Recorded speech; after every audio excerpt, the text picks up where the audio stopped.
and there's a lot of people out there who don't know your story. Would you share a little of your journey with us? So, I'm gonna do it with the guitar. Back when I was young. Just kidding. No, so just kind of like to summarize, really, I was born in the Congo, Democratic Republic of Congo. Raised up in Kinshasa, which is crazy actually because there's a big stadium out there where Muhammad Ali fought, I think it was Foreman, to win his title back. And so one of my huge goals is to go and do a concert in that stadium one day. And I really would be bringing it back to where it all started for me. But I was born in the Congo, and with everything that was going on with the Civil War and the transition from dictatorship to a republic, a lot of like, I don't know how much you know about things that are going on over there in that continent. It chases people away. You got refugees, people seeking asylum. Long story short, my family ended up here in America, just in search of freedom, opportunity, and the rights that this country has to offer. And so, very grateful that we end up here. And after getting over here, I had a very hostile and just really ugly home situation, which caused me to end up in Child Protective Services get involved and all kinds of stuff. Police gets involved, and then I start bouncing around from a combination of foster folks, foster parents, being homeless, and just living in shelters and stuff like that. And so I kind of bounced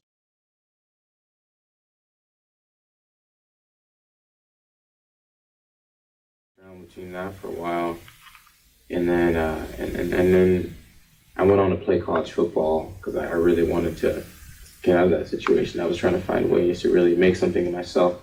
And while doing my college football career, it just felt so forced and unnatural, and I was always going against the grain. And anytime I tried to do something musically, it would work out. I never tried to be a music artist, or it wasn't this huge dream of mine. Mm-hmm.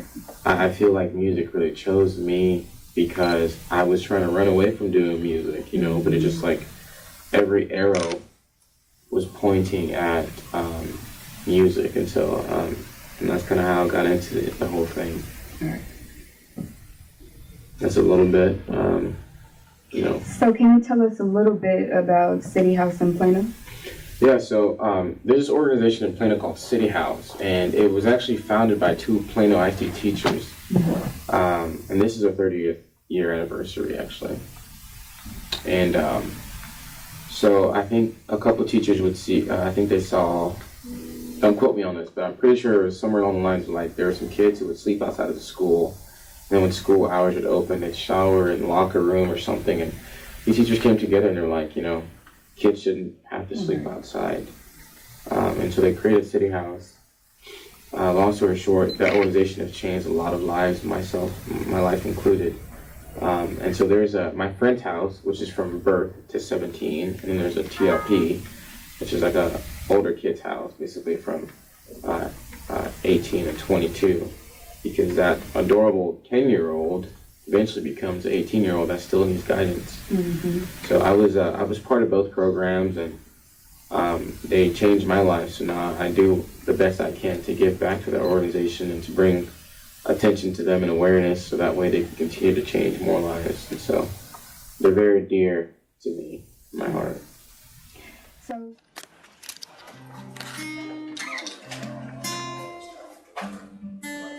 I'm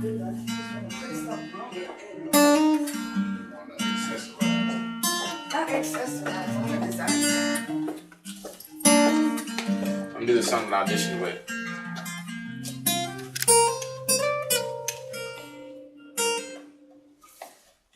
Walking home, talking low, just eating shows and even close with you. Nervous touch and getting drunk, staying up waking up with you. Now we're sleeping at the edge, just holding something we don't need. Oh, this illusion in our head is gonna bring us to our knees. So come on, let it go, just let it be. Why don't you be you and I'll be me? Everything that's wrong, leave it to the breeze. Why don't you be you and I'll be me, and I'll be me.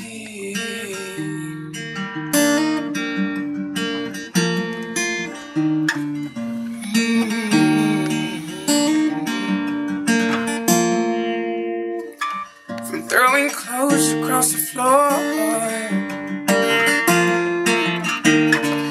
teeth and claws and slamming toys with you. And if this is all we're living for, why are we doing it anymore? I used to recognize myself. It's funny how reflections change. If we becoming something else, think it's time to walk away. Come on, let it go, just let it be. Why don't you be you, darling? 'Cause everything that's wrong, leave it to the breeze. Let the ashes fall, forget about me. Trying to fit your head inside of mine. No, it just doesn't belong. There's no force on earth that could make me feel right. No, trying to push this problem up the head. It's just too heavy to hold. I think now's the time, just let it slide. So come on, let it go, just let it be. Why don't you be you and me?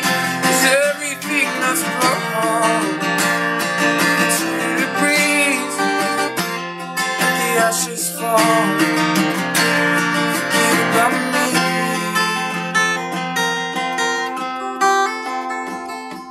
So come on, let it go, just let it be. Why don't you be you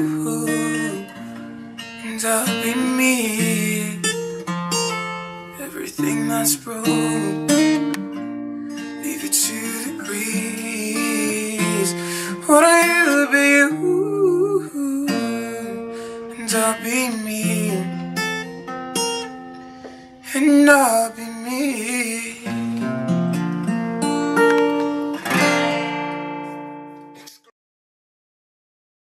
Someone out there that's listening right now that wanted to help, how can they help? They want to help City House. I think it's like cityhouse.org, or you can just Google City House Plano. Mm-hmm. And the different ways people can help is they can donate, of course. They can. I remember when I lived there, there are different folks who would just, we feel like bringing Raising Cane's to, or whatever, restaurant or homemade food to the City House. I remember those days really cheered me up. So they can donate their time by volunteering. They can donate monetarily, or they can just bring food or clothes or whatever to the organization, and I'm pretty welcoming to that. Okay. So you being a refugee from the Congo, and then now being a Texan, Mm-hmm. how have things changed for your family? Well, first and foremost, almost every war situation I've been in here beats the situation I used to be in, my family used to be in. So that helps me put things into perspective. Right. Just being in America, a lot of people make $35,000 or more a year. But if you make $35,000 a year, you are part of 1% of the richest people on earth, on this planet. And so, I just, I'll go to show that, like, I acknowledge how blessed we are, how blessed I am to be in this country. And I think oftentimes when you're born here, you don't really realize it's on the other side. And so it's been special for me because I get to, when I start to feel ungrateful or I start to feel any form of self-entitlement or anything that, in that realm, I just quickly remember where I come from. And then, but on the same token, I also, a lot of folks are like, oh, Frisco and Plano, it's such a well-off area. Right. Like, they have no problems. I can also see on this end how, regardless of what status or class or, whatever, we all have battles, and I would even debate that some of the people I've been meeting in the industry who are like super well off, I would say they have more problems, but so I can appreciate both. I can appreciate it's taught me how to appreciate my obstacles and my opportunities just as much. All right. Now, what message would you like to convey to that young boy or girl that is out there dealing with abuse? It's tough. Abuse is a really tough thing. Because one, it does a lot of things to you, far more than just physically, mentally, emotionally. It really damages someone, especially at a younger age. Mm-hmm. If I was sitting down with a kid, a little boy, a little girl who's dealing with abuse, I just kind of, again, that message that I'm always preaching is I remind them, like, first off, you're not alone. You're not the only person who's have to go through what you're going through, and other people understand. But also that, like, when you're a kid and you're dealing with stuff, the last thing you want to hear is someone tell you, like, I understand what you're going through. Right.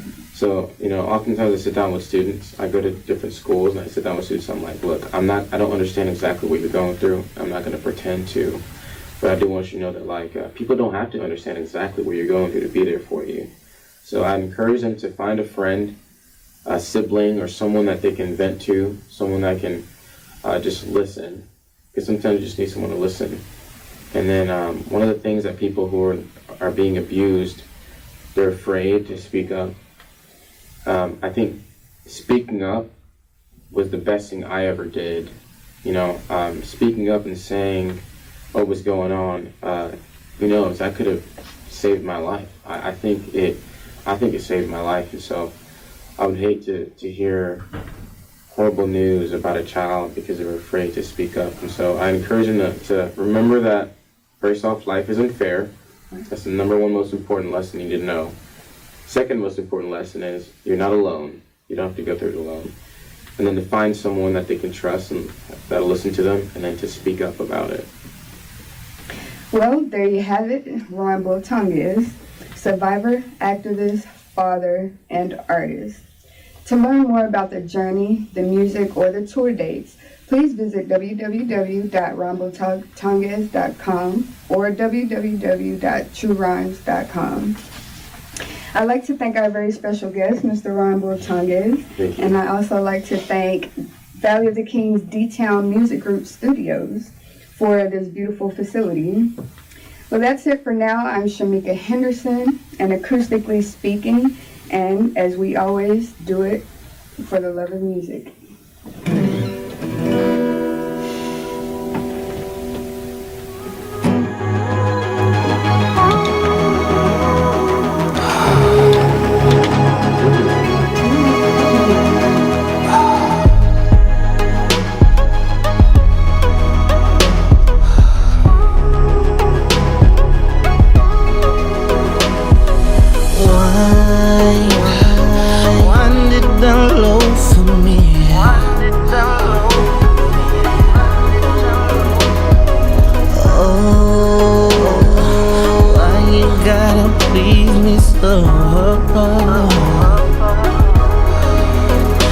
By the way you move, I can tell we would have some chemistry. I can't contain myself, I just gotta touch, please. It's bringing